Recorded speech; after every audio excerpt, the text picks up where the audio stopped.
WIP has taught me the importance of pursuing the right path. Cody said, in a job, fulfillment is what counts, and you should focus more on what you want to do, not what you want to be. Through WIP, I've learned what I enjoy doing and care about, and my goal is to keep doing more of that. Our incredibly knowledgeable speakers have inspired me to extensively inform myself.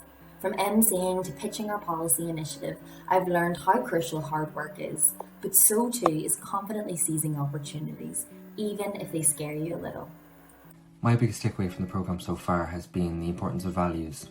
We've heard from a huge range of really impressive speakers across industries so far, and I think what they've all had in common is that they've all brought their own personal values into their career and into their work.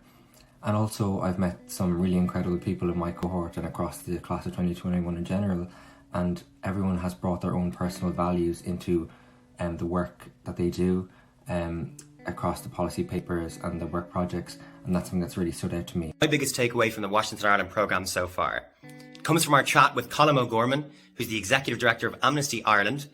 And what he said was the reason we need to be brave is because society is cowardly.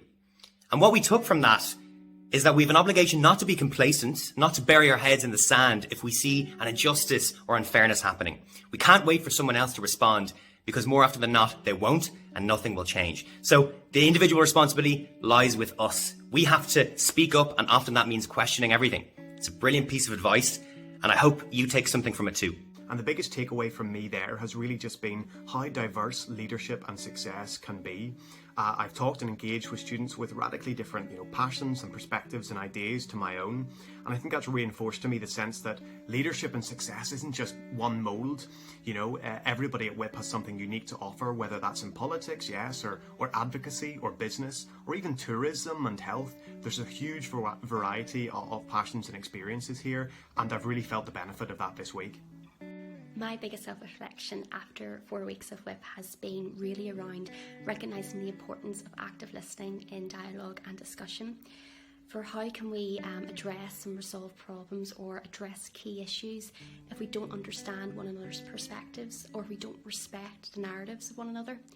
So active listening plays a real part in that, ensuring that we can work collaboratively together, understanding one another, so that we can introduce real reform for the benefit of all citizens across this island. My biggest takeaway from the programme so far has been a quote given by Lyle Waters at our keynote speaker session on Monday evening. He said that whether you think you can or you think you can't, you're probably right.